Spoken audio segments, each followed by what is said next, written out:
to punish those who are here promptly. Thank you all very much. Thank you for joining this BICOM-Fathom webinar. I'm Richard Pater, the director of BICOM, based in Jerusalem. On the screen, you can also see my colleague, Ronnie Gazit, who is based in London and is going to be helping me facilitate this when it comes to the question and answer session. I just start with a couple of technical points. You'll see we've just started recording. We're going to record the General's opening remarks, and then we'll take the recording off for when we want to ask questions. We encourage you all to ask questions. You can either raise your hand or you can either send Ronnie a message privately and she can ask the question on your behalf, or you can raise your hand and Ronnie will come to you, unmute you, and then you can ask your question. So I hope that's clear. As you know, today we're going to be discussing the Israeli government's anticipated move to extend Israeli law over parts of the West Bank. I'm delighted to introduce and to be joined today by our guest speaker, a former Brigadier General, Yossi Kuperwasser. He served as the head of the research division in military intelligence after a long and distinguished career.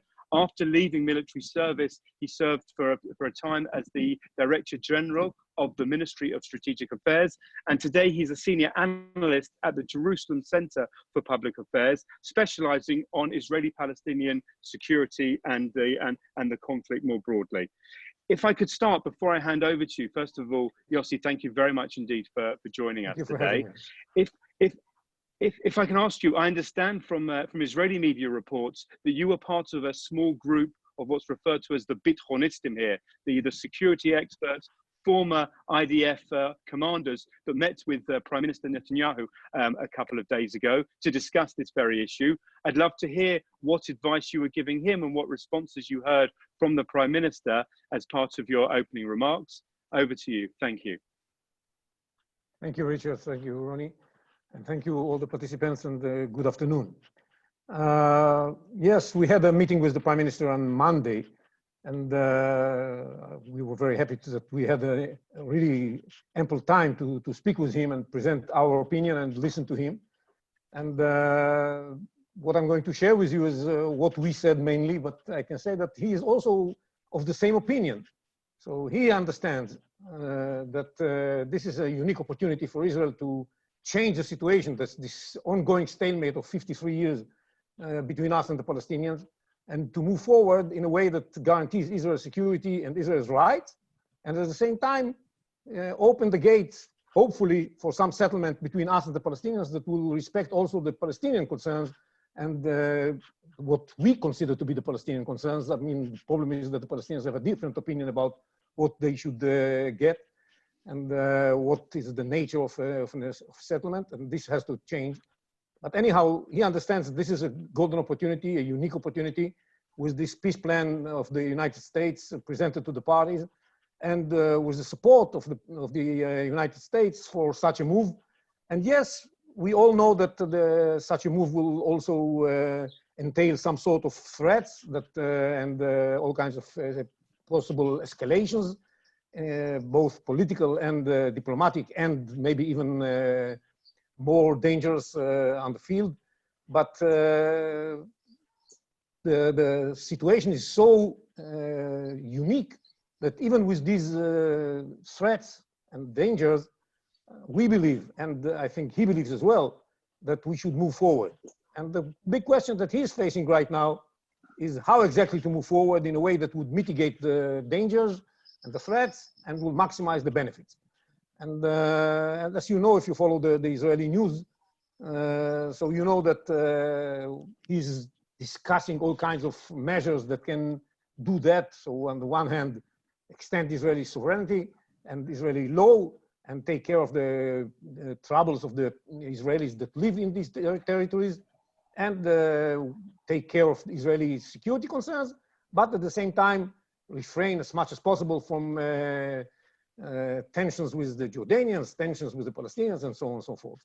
And these deliberations about how to do that in the best way are still ongoing, and I cannot say that there is a solution. What we emphasized in that meeting is that this new situation is really so important, and that missing it and ignoring it will be, in Hebrew we say, b'chiya ledorot. We shall forever weep over losing this opportunity, and that's why we think we should do that. And there are several issues, several aspects of this move that have to be emphasized in order to understand why we think it is something that has to be done. First and foremost, I think people should understand we are not, many people use the term annexation, we are not annexing anything. We are extending the sovereignty over territories that were part of the British mandate, the mandate given to the United Kingdom back in 1922 by the League of Nations as a territory that should be turned into the national homeland of the Jewish people, because the League of Nations recognized the historical connection between the Jewish people and this piece of land, and asked the United Kingdom to reconstitute the Israeli national homeland in this territory. So there's no question here of annexation, because annexation is something, if you take a land that you took over in war that doesn't belong to you and you extend your sovereignty over this kind of land, this is annexation, this is illegal according to international law. What Israel is going to do is totally legal. This land was accredited to Israel or to the Jewish people by the League of Nations, and there's no new law or international binding resolution that changed this situation. And according to Chapter 80 of the UN Charter, this decision by the League of Nations stands. There's nothing has changed. And Israel has never given it up. Israel has not extended the law until now, or the sovereignty until now, because of two reasons. First, it was looking for an arrangement that's based on the principle of land for peace. We were looking for somebody to give it the land if we can get back peace. But unfortunately, there's no peace process for such a long time. There's no way to move forward in this direction. And secondly, we didn't do it because we didn't have international support for that. And now, for the first time, with the presentation of the US peace plan, we have the United States understanding that this is a legal move by Israel. And as the American administration repeatedly says, this is a totally legal move by Israel, and they are going to support it. So that's the uniqueness of this opportunity with this American support, that we can move forward on that.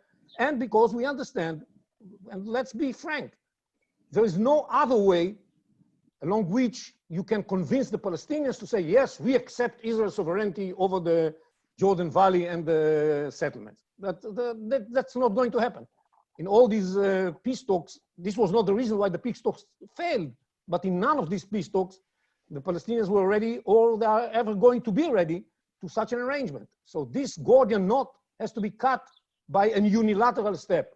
If we could reach an agreement with the Palestinians about it, great, but there's no way this is going to happen.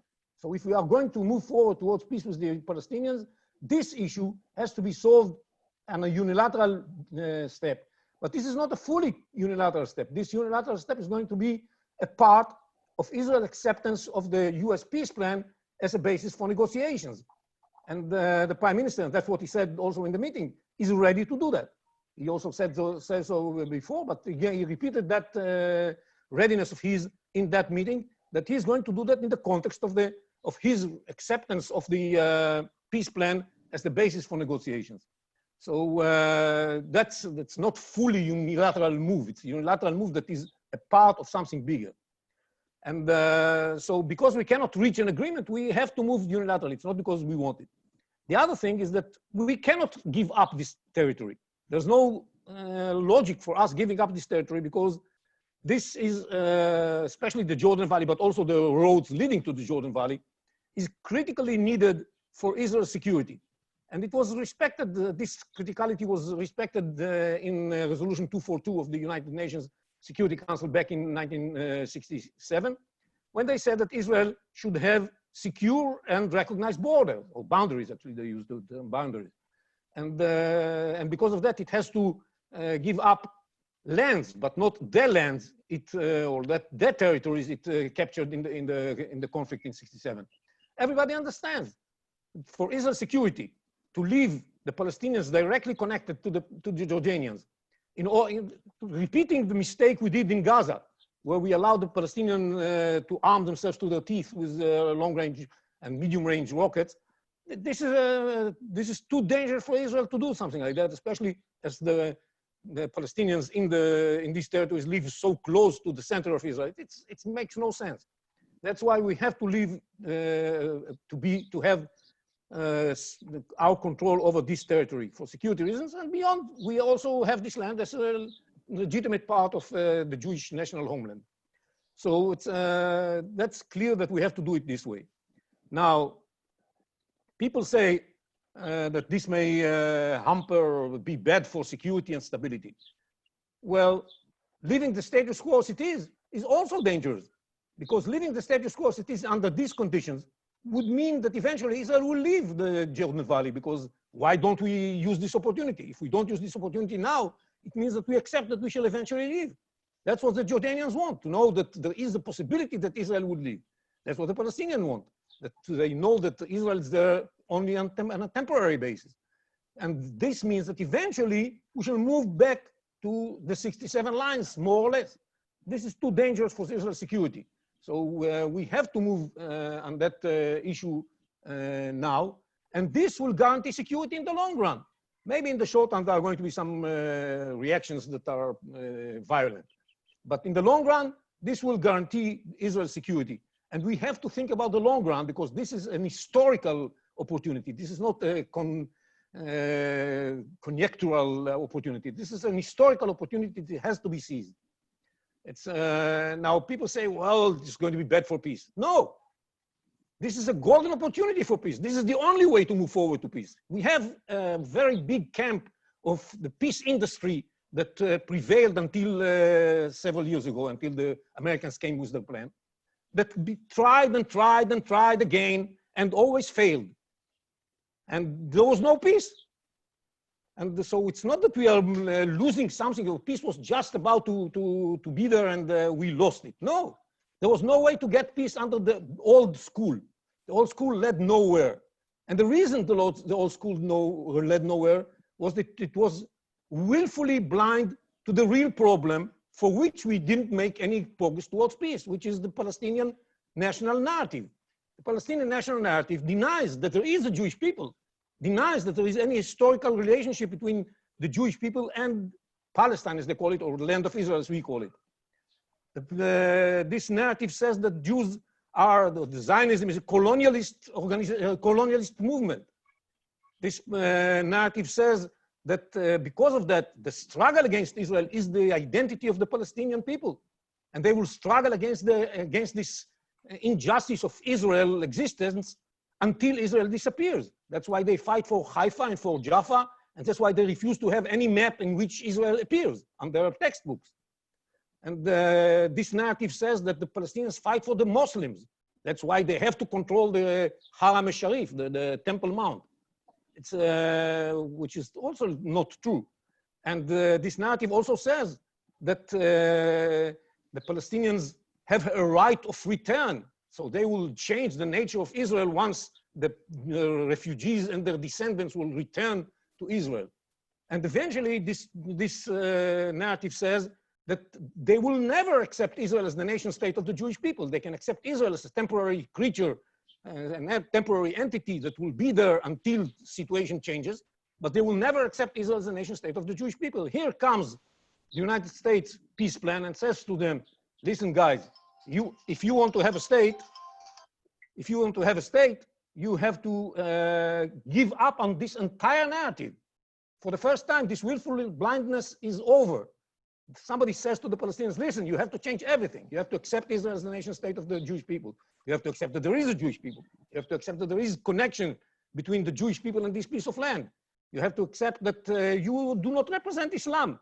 The best condition for the holy places in Jerusalem is if they are under Israeli control, because Israel allows freedom of worship for everybody, where when you were in charge, you, the Jordanians actually, were in charge of these places, you destroyed all the Jewish holy places. And the refugees are not, and their descendants are not going to come back. There's no way this is going to happen. And you have to accept that Israel is the nation state of the Jewish people. Only after you do all of that and you stop making the struggle against Israel your core identity, for example, by stopping paying salaries to terrorists who are convicted by Israel, or to the families of terrorists who lost their lives during the their terror activities, only then you can even sit on the table. You cannot sit on the table before you do all of that. And then you sit on the table and discuss where exactly this Palestinian state that you want will be existing in the future. We have an idea, 70% of the West Bank, the Gaza Strip, and some pieces of land inside the Negev, but you can discuss it with the Israelis. But this is a real change. And this is something that is extremely important, because only and if the Palestinians accept they have to give up on this strange idea that Israel will accept their narrative, there's going to be a chance for peace. Under these conditions that are prevailing until now, that the entire peace industry, in Europe included, ignores, willfully takes a blind approach to what is the real problem of the peace process, there will never be peace. Now, we Israelis, more than anybody else, need peace. We want peace more than anybody else. It's for the sake of our children first and foremost. But we cannot make peace under the Palestinian narrative. So I think this is very important. Another point that is raised against it is that, what's going to happen with the Palestinians living in the areas controlled by the PA and in the territories that Israel is going to extend its sovereignty to. So I want to make it clear. These Palestinians live under Palestinian control. The only thing that stands between them and full independence is that Israel is responsible for security matters that pertain to its own security. And so we enter Nablus or Ramallah if necessary. If we know that somebody is planning an attack against us, we enter and try to foil it before it happens. And for that purpose, by the way, for on some issues, we have security cooperation with the Palestinians, because they also don't want to see certain elements of terrorism.